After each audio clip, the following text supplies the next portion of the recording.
야담 선녀를 찾아주신 여러분 환영합니다. 구독과 좋아요 부탁드립니다. 그럼 오늘의 이야기 속으로 풍덩 빠져볼까요?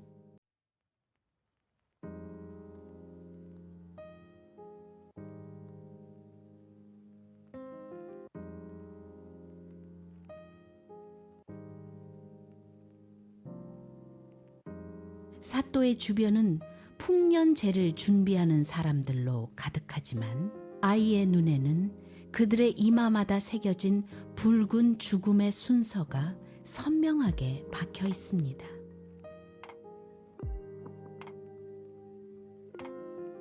이명은 떨리는 손을 뻗어 곁에 있던 어머니의 치맛자락을 꽉 움켜쥐었습니다. 손가락 마디가 하얗게 질릴 만큼 강한 힘입니다. 어머니는 영문도 모른 채 아이를 내려다보지만 이명은 입술을 깨물며 시선을 돌리지 못합니다. 머지않아 닥쳐올 거대한 파국이 이미 사또의 몸을 잠식하고 있기 때문입니다. 바람이 불자 먹물은 더욱 빠르게 사또의 귓가까지 차올랐습니다.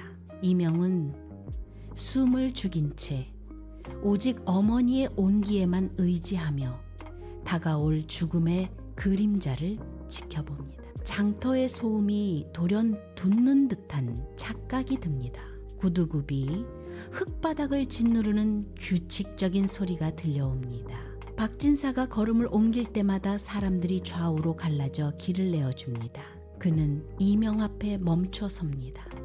박진사의 시선은 이명의 눈동자에 고정된 채 위아래로 아이의 몸을 훑습니다. 그는 이명의 작은 손이 어머니의 치맛자락을 움켜쥔 것을 놓치지 않습니다. 박진사의 입꼬리가 비릿하게 올라갑니다.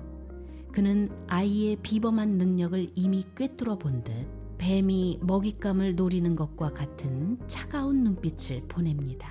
주변의 풍년제 소리는 이제 배경처럼 멀어지고 오직 박진사의 낮고 거친 숨소리만이 이명의 귓가에 닿습니다.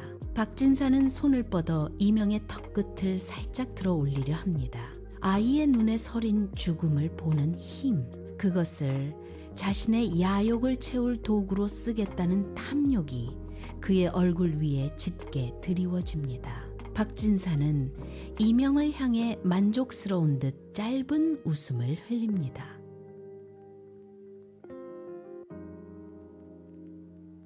그는 아이를 내려다보며 짐짓 인자한 표정을 지어 보입니다. 이 아이의 재능이 참으로 귀하구나. 장터의 먼지 속에 두기엔 아까운 인재야. 내 집에 귀한 손님으로 대접하고 싶구려. 박진사의 입가에 걸린 미소는 서늘하기만 합니다. 말이 떨어지기 무섭게 흩어져 있던 그의 수하들이 일제히 움직입니다. 둔탁한 발소리가 모자의 주변을 둥글게 에워쌉니다. 그들은 대나무 지팡이를 바닥에 내리치며 퇴로를 차단합니다. 어머니는 이명을 자신의 등 뒤로 급히 끌어당기며 몸을 잔뜩 웅크립니다. 수하들의 좁혀지는 포위망 안으로 서늘한 바람이 파고듭니다.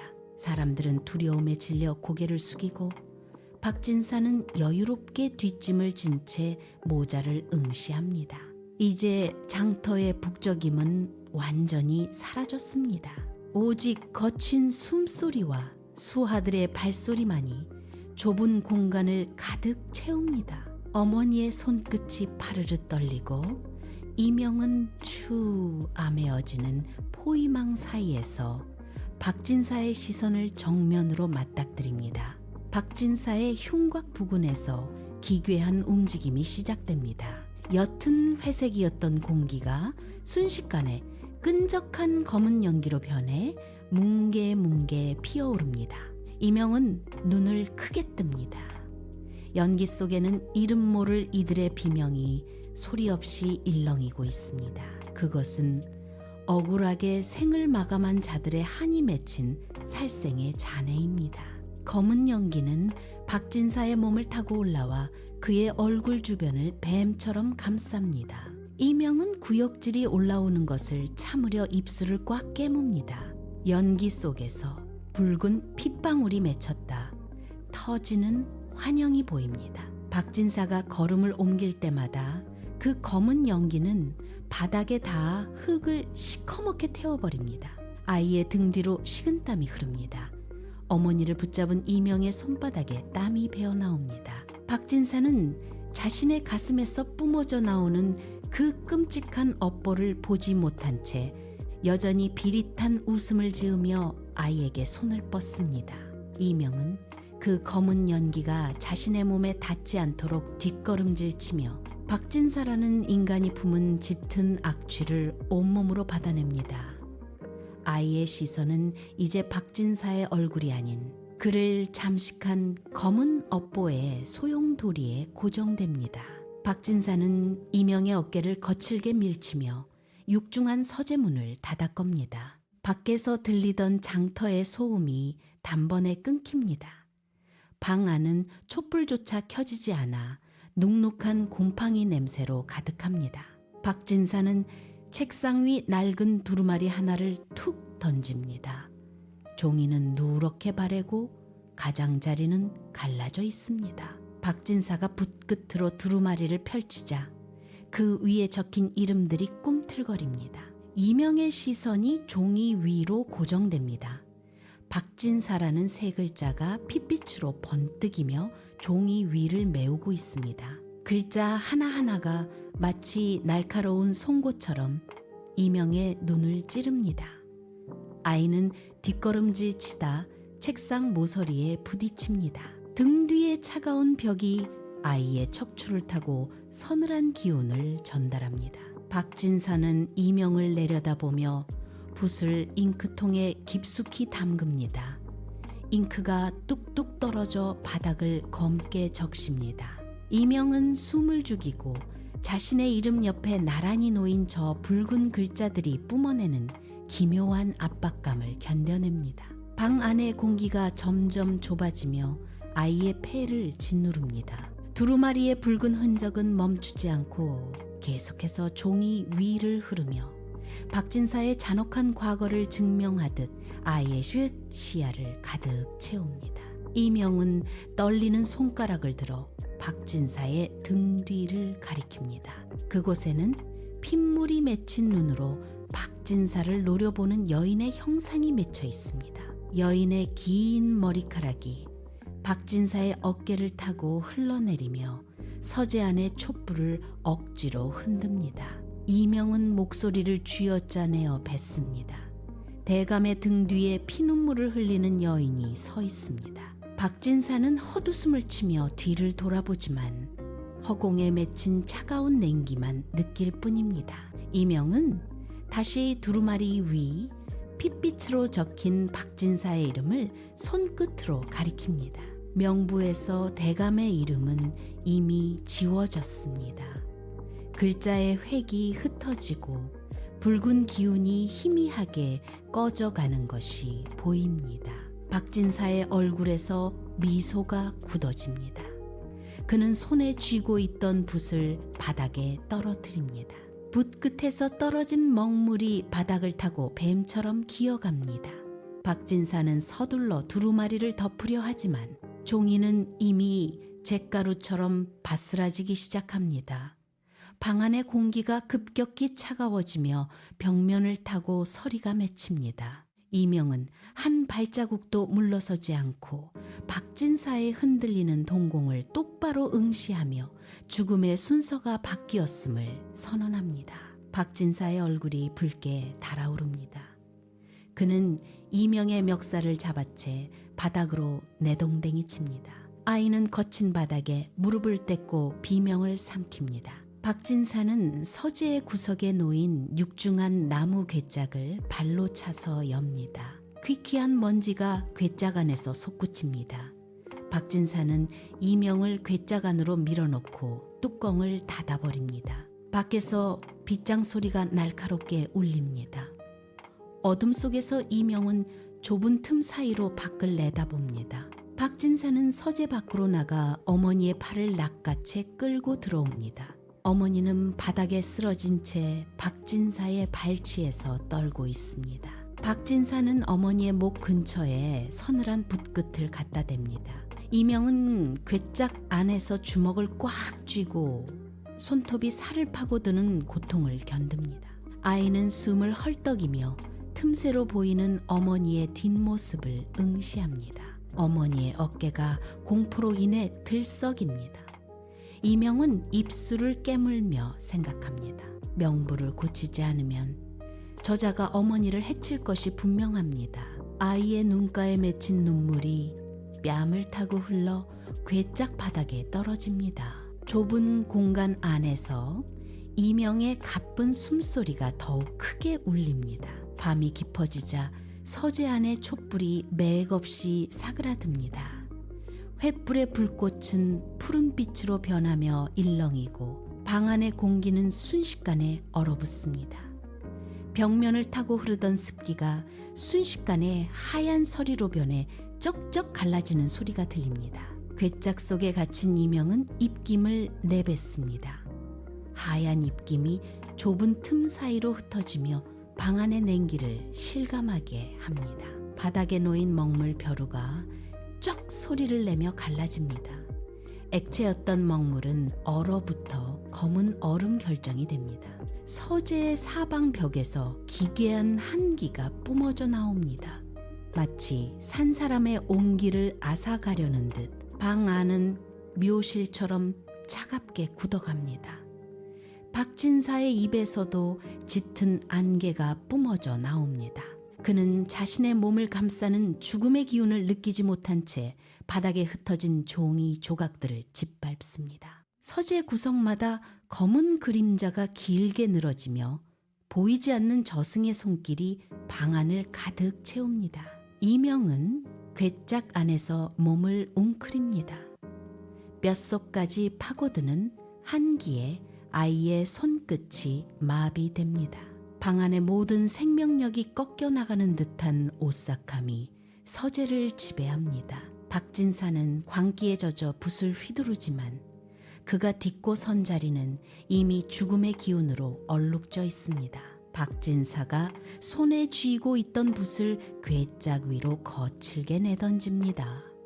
붓 끝이 나무 판자를 긁으며 날카로운 쇳소리를 냅니다. 그는 핏발선 눈으로 괴짝을 내려다보며 소리칩니다. 당장 명부를 수정해라.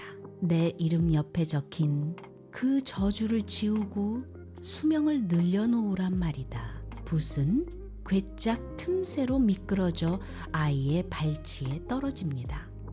이명은 떨리는 손으로 붓을 움켜봅니다. 붓 끝에서 뿜어져 나오는 비릿한 먹물 냄새가 코를 찌릅니다. 아이의 머릿속에는 어머니의 거친 숨소리와 박진사의 광기가 뒤섞여 소용돌이칩니다.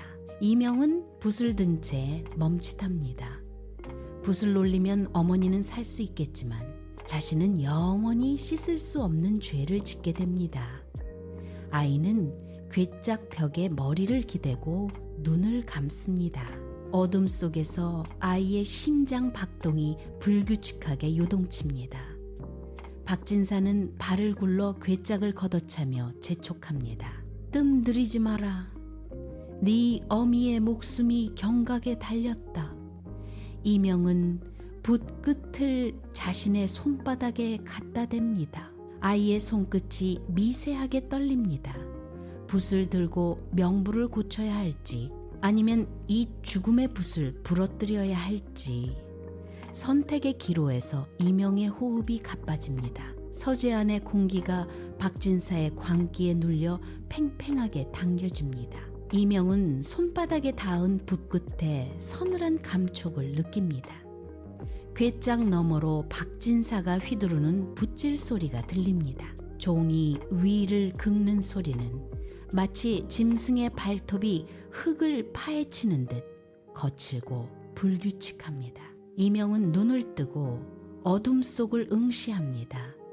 박진사가 맹신하는 명부는 그저 낡은 종이일 뿐입니다. 아이의 시야에 박진사의 등 뒤로 붉은 기운이 엉키며 비명을 지르는 영혼의 잔상들이 나타납니다. 진짜 명부는 종이가 아니라 사람의 영혼에 새겨지는 것임을 이명은 직감합니다. 아이는 괴짝 벽에 손을 짚고 몸을 일으킵니다. 뼛속까지 스며들던 한기가 멈춥니다. 이명은 떨림을 멈추고 주먹을 꽉 쥐었다가 천천히 듭니다. 박진사가 괴짝을 다시 걷어차지만 이명은 더 이상 두려움에 떨지 않습니다. 아이는 붓을 다시 고쳐 잡습니다. 붓 끝이 허공을 가르며 푸른 빛을 냅니다. 자신의 손바닥이 종이가 될 것임을, 그리고 그 위에 새길 기록이 박진사의 운명을 결정할 것임을 이명은 확신합니다. 아이의 눈빛이 차분하게 가라앉습니다. 박진사는 여전히 광기에 휩싸여 소리를 지르지만 이명에게는 그 비명이 그저 소멸해가는 그림자의 발악으로 들릴 뿐입니다. 아이는 결연한 표정으로 자신의 손바닥을 내려다봅니다. 이명은 망설임 없이 붓끝을 자신의 왼쪽 손바닥 중앙에 깊숙이 꽂아 넣습니다. 붓털이 살점 아래로 파고들며 둔탁한 통증이 팔을 타고 올라옵니다. 아이의 얼굴이 고통으로 일그러지며 식은땀이 턱을 타고 흐릅니다. 붓이 움직일 때마다 피부가 찢어지는 소리가 서재의 정막을 뚫고 울립니다. 붉은 피가 붓 끝에서 흘러나온 검은 먹물과 섞여 손바닥 위에서 기괴한 무늬를 만들어냅니다. 이명은 비명을 삼키며 입술을 꽉 깨뭅니다. 붓은 멈추지 않고 손바닥에 굳은 살을 가로지르며 글자를 새깁니다. 손바닥 안쪽의 신경이 뒤틀리는 감각이 전신을 휩쓸지만 아이는 눈을 감지 않습니다. 붓끝이 뼈에 닿는 듯한 날카로운 저항이 느껴질 때마다 이명의 손가락이 경련하듯 움츠러듭니다. 바닥으로 떨어진 빗방울이 나무 판자를 적십니다. 아이의 호흡은 점점 거칠어지지만 손바닥에 새겨지는 글자의 획은 흔들림 없이 굵고 선명해집니다. 통증이 극에 달할수록 이명의 눈빛은 더욱 차갑게 벼려집니다. 살이 타는 듯한 열기가 서재를 메우고 아이는 붓을 쥔 손에 더욱 힘을 주어 마지막 획을 눌러 긋습니다. 이명이 마지막 획을 긋자 손바닥에서 푸른 불꽃이 튀어오릅니다. 찢어진 살틈으로 잉크가 아닌 차가운 어둠이 스며듭니다. 아이는 떨리는 손을 펼쳐 허공을 향해 들어올립니다. 그 순간 서재의 육중한 문 너머로 기이한 금소금이 울려 퍼집니다. 쇠사슬이 바닥을 긁으며 뱀처럼 기어오는 날카로운 마찰음입니다. 박진사는 붓을 멈추고 굳어버립니다. 방 안의 공기가 급격히 식으며 서재 벽면이 서리로 뒤덮입니다. 쇠사슬 소리는 점점 커지며 박진사의 발치 아래에서 진동을 일으킵니다.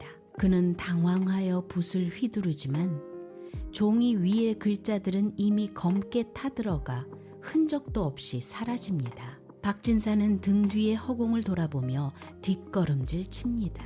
아무것도 보이지 않는 어둠 속에서 쇠사슬이 팽팽하게 당겨지는 소리가 들립니다. 그것은 명부를 수정하려던 박진사의 죄업이 스스로를 쭉 아매는 소리입니다. 이명은 고통을 딛고 일어나 괴짝 밖으로 손을 뻗습니다. 쇠사슬 소리는 이제 박진사의 목을 겨누듯 서재를 가득 채웁니다. 박진사의 얼굴은 공포로 창백하게 질리고 그는 자신의 그림자가 쇠사슬에 묶여 끌려가는 것을 봅니다. 박진사는 미친 듯이 허공을 향해 붓을 휘두르며 악을 씁니다. 누구냐? 내 앞길을 막는 것이 대체 누구란 말이냐? 그의 고함이 서재의 나무 벽을 때리고 되돌아옵니다. 그러나 대답 대신 들려오는 것은 쇠사슬이 살을 파고드는 듯한 서늘한 금속 마찰음 뿐입니다. 방 안의 촛불이 일제히 푸른 빛을 내며 꺼지고 창밖에서 쏟아져 들어온 어둠이 뱀처럼 박진사의 발목을 감아올립니다. 그는 붓을 던지고 뒷걸음질 치다 책상에 부딪혀 넘어집니다. 책상 위에 두루마리들이 바닥으로 쏟아지며 검은 먹물에 젖어 형체를 잃어갑니다. 박진사는 바닥을 긁으며 도망치려 하지만 등 뒤에서 뻗어나온 그림자가 그의 어깨를 짓누릅니다. 서재의 천장에서 썩은 흙먼지가 떨어지고 벽면에 나무 무늬가 비틀리며 기괴한 형상으로 변해갑니다. 박진사는 자신의 그림자가 점점 길게 늘어져 바닥에 고정되는 것을 보며 눈을 크게 뜹니다. 공기는 숨을 쉴 수 없을 만큼 무겁게 가라앉고 서재 안의 모든 물건이 저승의 냉기를 머금고 서리로 뒤덮입니다. 그는 손을 뻗어 허공을 움켜쥐지만 손끝에 닿는 것은 차가운 어둠뿐입니다. 이명의 곁을 지키던 찰나의 침묵이 깨지고 박진사의 비명은 서재 전체를 흔드는 파열음으로 변해갑니다. 박진사의 비명이 서재를 뒤흔드는 사이 이명은 괴짝의 틈새를 밀어젖힙니다. 아이의 발끝부터 시작된 변화는 이미 무릎을 넘어 허리까지 치솟았습니다.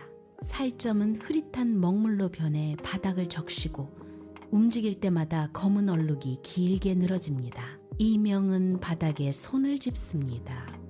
뼈마디가 녹아내리는 듯한 통증이 밀려오지만 아이는 이를 악물고 몸을 끌어당깁니다. 어둠은 끈적한 진흙처럼 아이의 팔을 감싸 쥐고 방해합니다. 이명은 기어가며 바닥에 흩어진 파편들을 손으로 더듬습니다.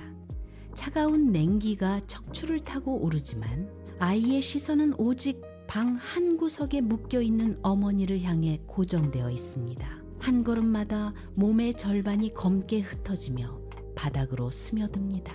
아이는 숨을 헐떡이며 손을 뻗습니다.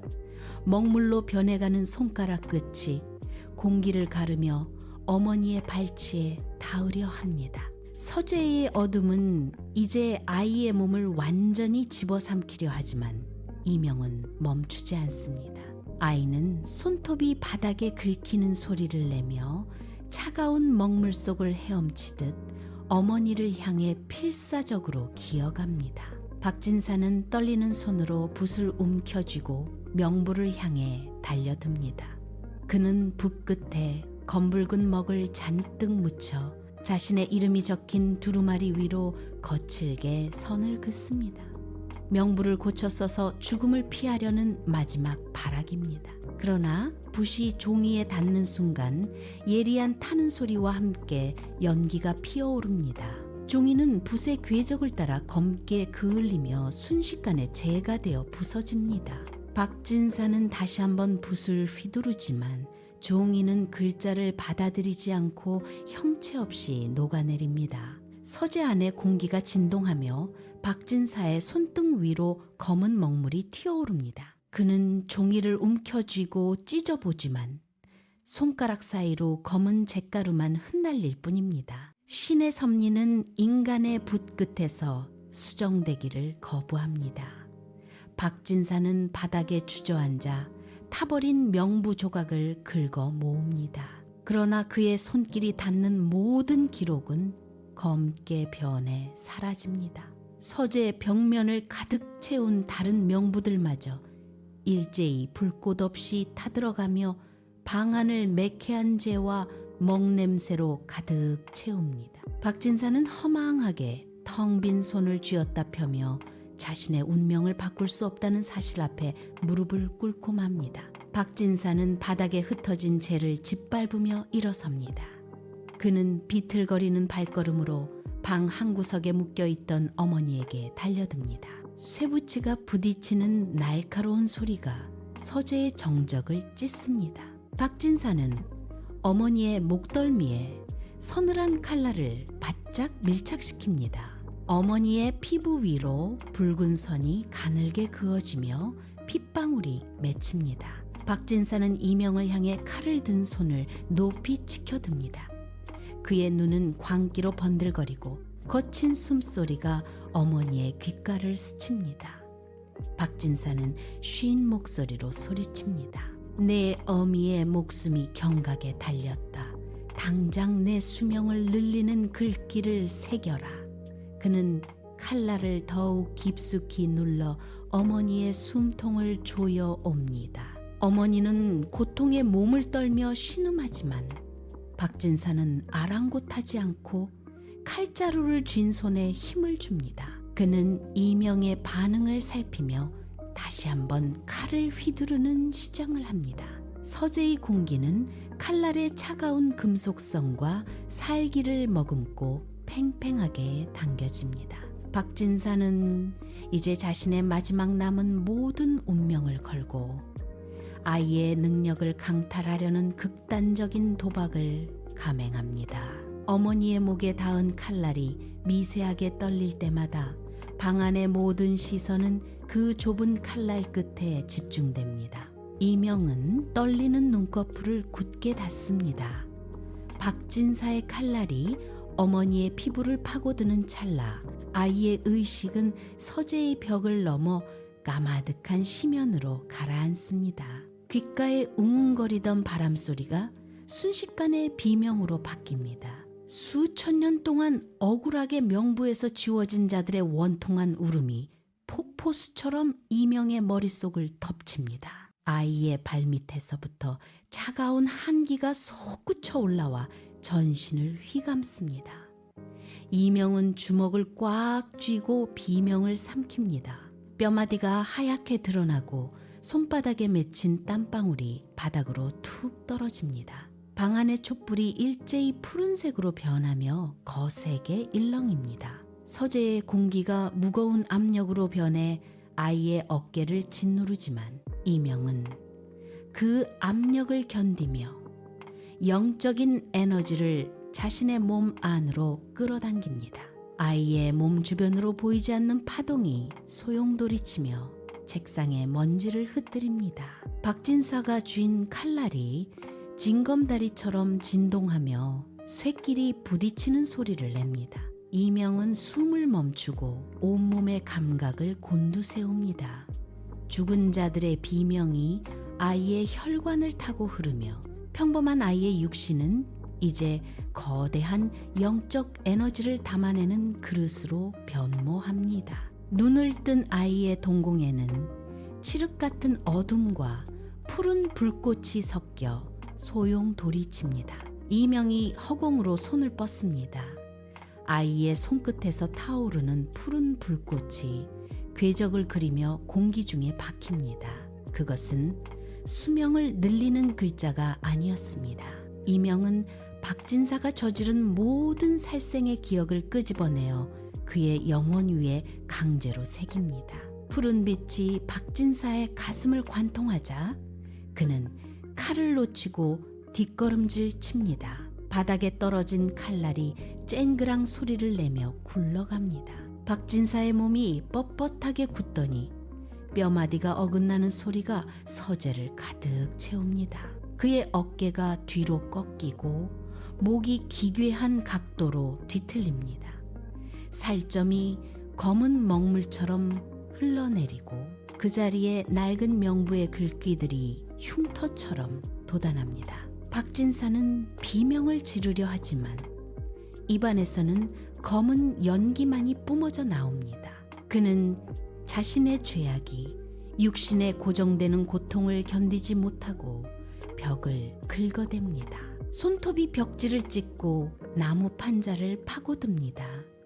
박진사의 등 뒤로 그림자가 살아 움직이며 그를 옥죄어 옵니다. 아이의 푸른 저주가 박진사의 온몸을 추참해는 쇠사슬처럼 조여들고 그는 서재의 바닥 위에서 고통스럽게 뒤틀리며 자신의 악행에 영원히 갇히기 시작합니다. 박진사의 비명은 이제 사람의 소리가 아닙니다. 그는 자신의 죄악이 겹겹이 쌓인 육신 안에서 빠져나오려 발버둥치지만 그럴수록 몸은 더 깊이 바닥으로 가라앉습니다. 뼈가 으스러지는 소리가 서재를 가득 채우고 사방의 벽은 그가 저지른 살생의 기록으로 검게 물들어갑니다. 박진사는 허공을 향해 손을 뻗으며 몸부림치지만 그 손은 자신의 죄업에 묶여 한 첼도 움직이지 못합니다. 그는 영원히 끝나지 않을 자신의 과거 속에서 비명을 지르며 굳어갑니다. 그 광경을 지켜보던 이명의 손끝에서부터 변화가 시작됩니다. 아이의 손가락 끝이 잉크처럼 흩어지며 희미한 빛을 냅니다. 이명은 자신의 몸이 공기 중으로 녹아드는 것을 느끼며 천천히 고개를 숙입니다. 어머니를 향해 뻗었던 손이 투명한 그림자처럼 변해 허공을 뜹니다. 발밑의 바닥이 더 이상 닿지 않는 듯 아이의 발 뒤꿈치가 지면에서 조금씩 떠오릅니다. 서재의 차가운 기운이 아이의 몸을 관통하며 통과하고 이명의 형체는 이제 형체를 알아보기 힘들 정도로 옅어집니다. 박진사의 절규가 잦아들고 서재에는 정적만이 감돕니다. 아이는 마지막 힘을 다해 어머니가 있는 곳을 바라보며 자신의 몸이 서서히 사라져가는 과정을 묵묵히 받아들입니다. 숲길을 내달리는 이명의 발걸음이 무겁습니다. 아이의 몸은 이미 반투명한 먹물처럼 변해 나뭇잎 사이를 통과할 때마다 잔상을 남깁니다. 그때 숲의 공기가 돌연 멈추며 짙은 안개가 길을 가로막습니다. 안개 너머에서 검은 갓을 쓴 저승사자가 모습을 드러냅니다. 사자의 발밑으로는 차가운 냉기가 서리처럼 번져나갑니다. 사자는 쇠사슬을 가볍게 흔들며 이명을 멈춰 세웁니다. 네가 살려낸 어미를 위해 네 존재 자체를 세상의 모든 기록에서 지워야 한다 하겠느냐. 사자의 목소리는 바람소리처럼 낮고 건조합니다. 이명은 멈춰 서서 자신의 투명해진 손바닥을 내려다봅니다. 숲의 바람이 아이의 몸을 그대로 통과해 지나갑니다. 이명은 고개를 들어 사자를 응시합니다. 기록에서 사라질지라도 어머니 심장의 온기까지 지울 수는 없습니다. 아이의 입가에 옅은 미소가 번집니다. 그것은 후회 없는 선택의 결과입니다. 이명은 사자의 제안을 받아들이듯 천천히 눈을 감습니다. 주변의 모든 소리가 잦아들고 오직 어머니를 향한 마음만이 아이의 옅어지는 형체 속에서 마지막 불꽃처럼 선명하게 피어납니다. 저승사자가 묵묵히 쇠사슬을 거둡니다. 금속이 부딪히는 마지막 마찰음이 숲속에 울려 퍼집니다. 쇠사슬이 사라진 순간 이명의 발밑부터 검은 먹물 방울이 맺히기 시작합니다. 아이의 몸은 더 이상 고정된 형체를 유지하지 못하고 수만 개의 작은 먹물점으로 분해됩니다. 흩어진 방울들은 중력을 거스르듯 허공으로 솟아오릅니다. 마치 잉크가 물에 풀어지듯 아이의 존재는 숲의 공기 속으로 서서히 스며듭니다. 이명의 눈동자마저 투명한 잉크 방울이 되어 흩어집니다. 숲에 바람이 불어오자 그 방울들은 사방으로 흩어지며 나뭇잎 사이를 통과합니다. 어머니가 머무는 곳을 향해 방울들은 마치 비처럼 쏟아져 내립니다. 아이의 형체는 완전히 사라졌지만 그가 남긴 숭고한 결의는 공기 중에 진한 흔적을 남깁니다. 어머니가 숨을 쉴 때마다 그 먹물의 잔향이 따뜻한 기운이 되어 곁을 맴봅니다. 숲은 다시 고요해지고 오직 나뭇잎이 흔들리는 소리만이 남았습니다. 이명의 육신은 세상의 기록에서 지워졌으나 어머니를 향한 아이의 마음은 사라지지 않은 채 숲의 공기 속에 섞여 영원히 머뭅니다. 시간이 흐른 뒤 아이가 사라졌던 그 자리에 검은 반점이 핀 하얀 꽃들이 고개를 내밉니다. 꽃잎은 바람이 불 때마다 미세하게 떨리며 소리를 냅니다. 그것은 단순한 나뭇잎의 마찰음이 아닙니다. 숲을 지나는 바람은 어머니의 귓가에다 부드러운 선율을 그려냅니다. 어머니는 꽃밭에 앉아 눈을 감고 그 바람 소리를 듣습니다. 아이의 이름은 세상의 모든 기록에서 지워졌으나 그 온기는 꽃향기가 되어 숲을 채웁니다. 바람은 어머니의 머리카락을 쓸어내리고 다시 꽃잎 사이를 통과하며 숲 전체를 맴돕니다. 이 명은 더 이상 형체 없는 먹물이 아니며 어머니의 곁을 지키는 숲의 노래가 되었습니다. 고요한 숲속 어머니의 평온한 숨소리와 어우러지는 바람의 노래가 끊이지 않고 이어집니다.